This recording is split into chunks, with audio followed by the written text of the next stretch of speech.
बाबा जी और हजूर जी की प्यारी सात संगत जी, आप सभी को प्यार भरी राधा स्वामी जी। स्वागत है आपका हमारे राधा स्वामी चैनल पर। आज मैं आपको जो साखी सुनाने जा रही हूँ, यह साखी एक सतगुरु के ऊपर है, एक गुरु के ऊपर है कि हमें गुरु बनाना क्यों जरूरी है। जैसे एक नन्हा बच्चा अपनी माँ की गोद के बिना अधूरा होता है, वैसे ही एक शिष्य बिना सतगुरु के कभी पूर्णता को नहीं पा सकता। गुरु के बिना आत्मा की कोई गति नहीं होती, क्योंकि वही सच्ची राह दिखाने वाले होते हैं। सोचिए, अगर हम पढ़ाई करनी है तो क्या बिना शिक्षक के हमें ज्ञान प्राप्त हो सकता है? अगर हम कोई नया काम सीखना चाहें तो क्या बिना मार्गदर्शन उसे ठीक से समझ पाएंगे? बिल्कुल नहीं। जीवन के हर क्षेत्र में हमें एक गुरु की जरूरत पड़ती है। तो फिर आत्मा के परम कल्याण के लिए गुरु क्यों ना हो? आज का यह सत्संग हमें गुरु की महिमा और उनकी अपार कृपा को समझाने के लिए समर्पित है। यह सिर्फ शब्दों का प्रवाह नहीं, बल्कि सच्ची रूहानियत से भरा हुआ संदेश है, जो हमारी आत्मा को झंझार कर सच्चे मार्ग की प्रेरित करता है। सतगुरु के बिना यह जीवन अधूरा है, इसलिए उनके चरणों में समर्पित होना ही सच्चा सुख है।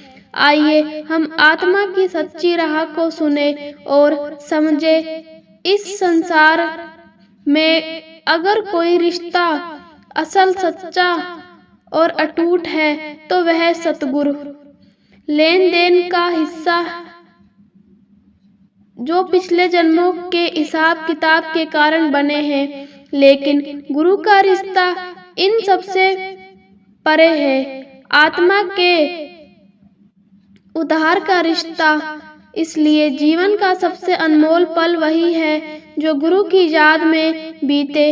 यही जरूरी नहीं कि सिर्फ सुबह उठकर ही गुरु को प्रणाम किया जाए।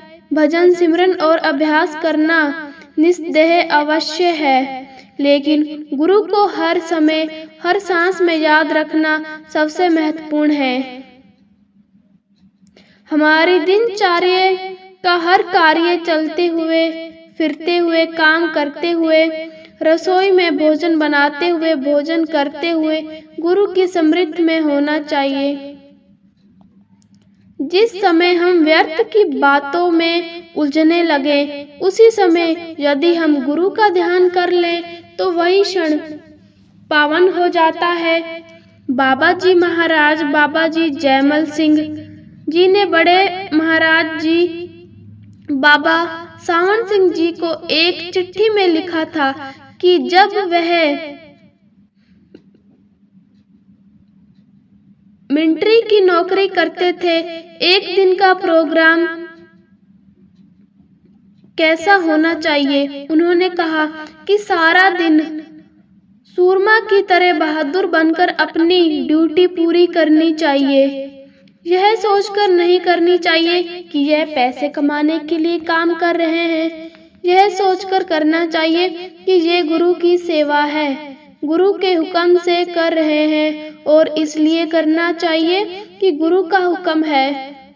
जब गुरु का हुक्म समझकर हम काम करें, अपने वेतन के लिए, तनख्वाह के लिए, पैसे के लिए ना करें, तो चाहे पैसा मिलता है उसके लिए। बड़े महाराज जी का यह हुक्म था कि जो भी सिख अपना रोजाना का काम, दुनियादारी का काम, पैसा रुपए कमाने का काम गुरु का हुक्म समझकर करेगा, वह सारा समय अभ्यास के बराबर गिना जाएगा। कोई भी हो, चाहे हिंदू हो, चाहे मुसलमान हो।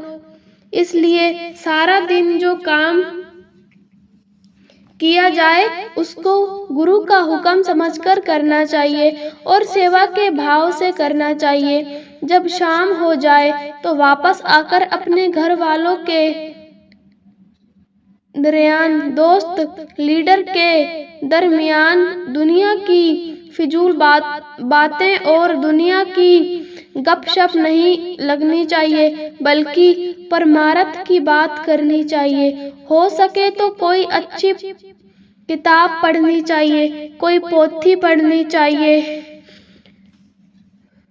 और उसके बाद ऐसी बातें करनी चाहिए जिससे गुरु का ख्याल आए और गुरु के दर्शन का शौक पैदा हो।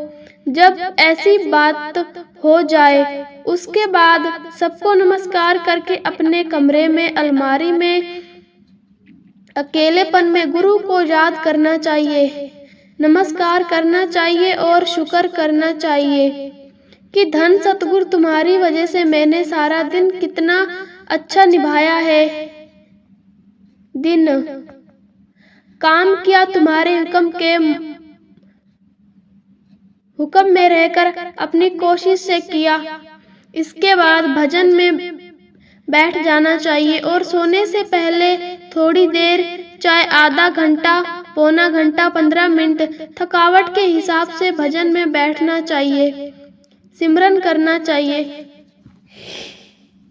शब्द को सुनना चाहिए और फिर से सो जाना चाहिए। सुबह 3 बजे उठकर फिर अभ्यास शुरू करना चाहिए और सुबह का अभ्यास जो है बहुत अच्छा होता है।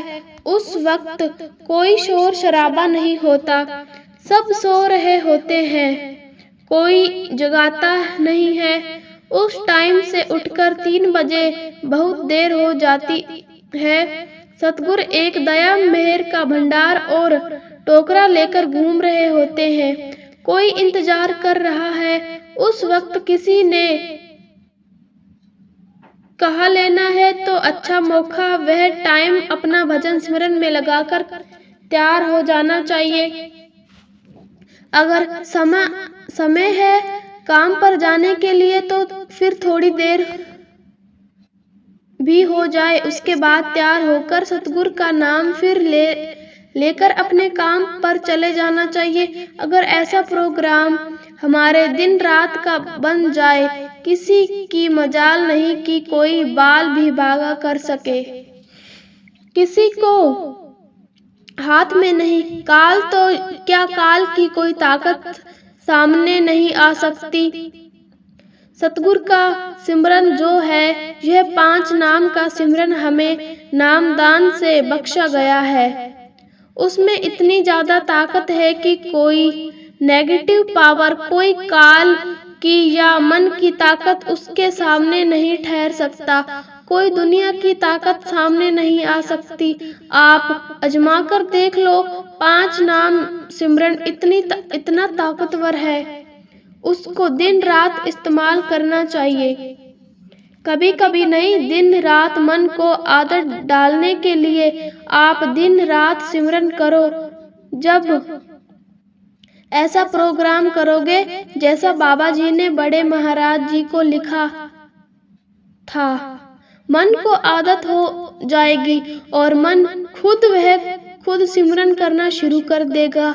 रात को सोते समय आप देखेंगे कि मन फिर भी सिमरन कर रहा है। अगर रात को नींद खुल जाए तो आप देखेंगे कि मन को सिमरन कर रहा है। एक दफा बड़े महाराज जी के पास एक व्यक्ति गया, उसने कहा भजन सिमरन करना मुश्किल होता है क्योंकि बहुत ख्याल मन में आते हैं।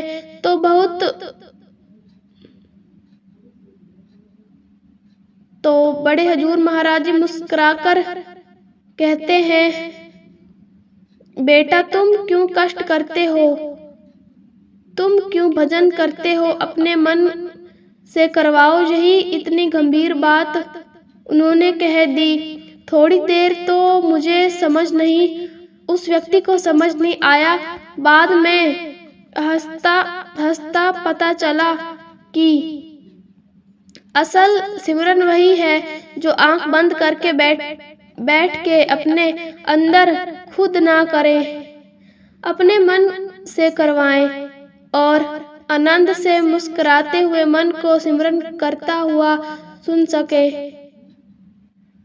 आपने कभी देखा है कि मन आपके अंदर हर समय बोल रहा है, कभी चुप नहीं होता। मन कभी 1 मिनट के लिए 1 मिनट भी चुप नहीं होता, हर समय बोल रहा है। आंख बंद करके देख लो, खोल कर देख लो, जागते हुए देख लो, सोए हुए देख लो, मन सोचता जाएगा, कोई ना कोई तो ख्याल आता ही रहेगा।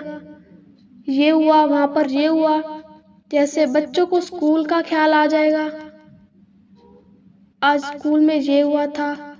बड़ों को और कुछ ख्याल आ जाएगा और बुजुर्गों को और कुछ ख्याल आ जाएगा। अब मन और आत्मा की जो गांठ बांधी हुई है, जो ऐसे बंधे हुए हैं, उनको खोलना ही अभ्यास का काम है।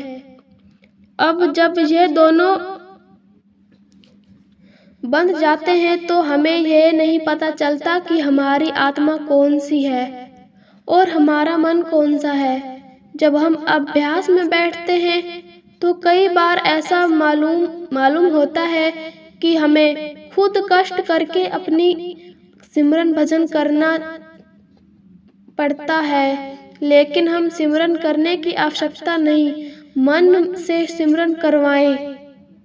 ये जो हमें नेगेटिव ख्याल आते हैं, ये हम नहीं सोचते, ये मन सोचता है। अगर आपने मन को काबू में कर लिया तो पूरी कायनात को काबू में कर लिया। हमें इसलिए दिया गया है भजन सिमरन कि मन और आत्मा में फर्क यह है कि मन बोलता है, आत्मा सुनती है। आत्मा की 2 ताकत है और सुप्त आत्मा की वह ताकत है जिससे आत्मा देख सकती है और वह ताकत है जिससे सुन सकती है। सुनने और देखने का काम हमारी आत्मा का है, बोलने का काम मन का है। सभी महात्माओं ने कहा कि अगर अपने परमात्मा को पाना है तो खामोश हो जाओ। मौन फकीर ने कहा है, खामोश पंच नौबत सुने, अगर तुम खामोश होकर सुनो तो 5 पंच तुम्हारे अंदर गूंजेंगे। मुश्किल यह है कि हम खामोश नहीं होते। तुम्हारा मन बोलता रहता है और हम समझते हैं यह हम बोल रहे हैं, हमारा मन विचार करता है। हम समझते हैं हम विचार कर रहे हैं, हमारा मन दिलीक करता है। हम समेत हम दलील कर रहे हैं। इसलिए जब अभ्यास में सुबह 3 बजे उठकर आप सिमरन करोगे तो अपनी जगह अपने आसान हो जाओगे। आंख के पीछे तीसरे तल पर होना चाहिए, वहां बैठकर खामोशी से मन को सिमरन करता हुआ सुनो। मन से सिमरन करवाओ, ना कि खुद करो।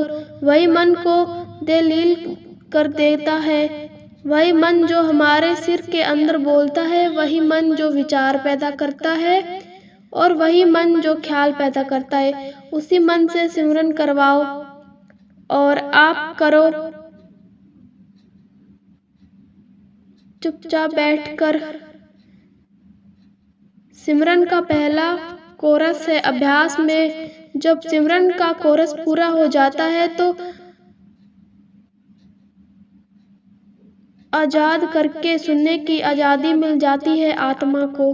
उस वक्त सुनाई आता है कि अंदर वह शब्द जो मीठे से मीठे, सुरीली से सुरीली आवाज है। शुरू में घंटी की आवाज लगती है, वह आवाज तभी सुनाई आती है जब हम सुनने वाले बने।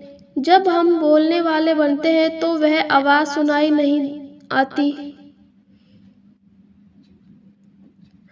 जितनी देर हम विचार करते रहे, सोचते रहे, बोलते रहे, क्योंकि हमने वहाँ तवज्जो इकट्ठी करके बैठ के शब्द को सुनना है, इसलिए हमें सिमरन का कोरस पूरा करना पड़ता है और अभ्यास करना पड़ता है।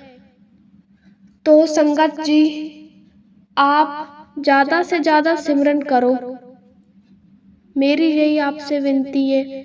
इस अभ्यास से हम सुनने वाले बन जाते हैं, और जब हम सुनने वाले बन जाते हैं तो दयालु सारी दयाल हमें अंदर से देता है।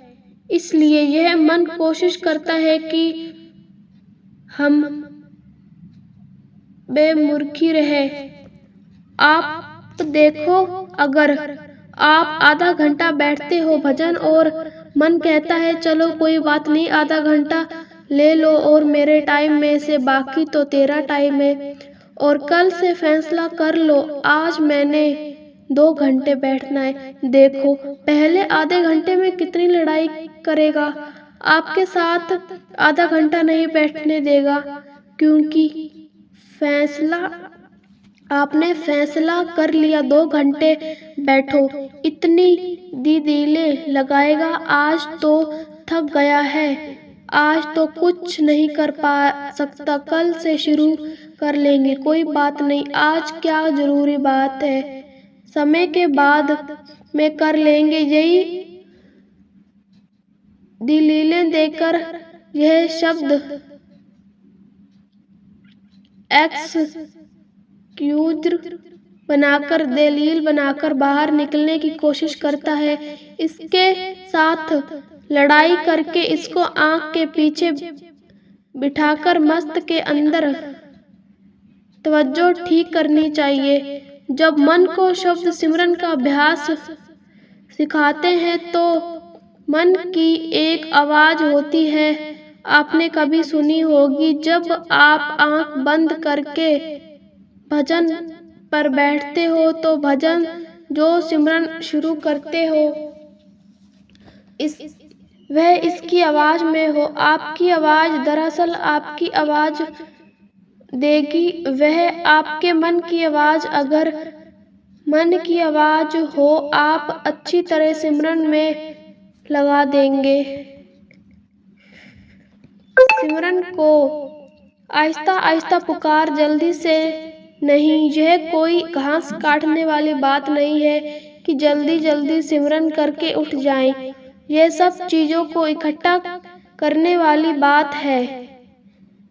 इसलिए जब भी सिमरन करें तो सिमरन को 5 शब्द को ऐसे अलग अलग बोलना चाहिए ताकि तवज्जो एक एक शब्द में आए, एक एक लफ्ज में ध्यान से सुने। यह मन बोल रहा है पांचों नाम का अलग अलग सुनो। जितनी ध्यान से सुनते हो उतनी तवज्जो वहाँ इकट्ठी होती है। जितना आप गंभीर तरीके से उसको बोलोगे शब्द को, उतनी ज्यादा तवज्जो आँख के पीछे करती हो। यानी कि बिल्कुल मध्यम आवाज में बोले, आहिस्ता बोले, लेकिन जोर जोर से इसलिए बोलो ताकि और कोई ख्याल की आवाज ना सुनाई दे सके हमें।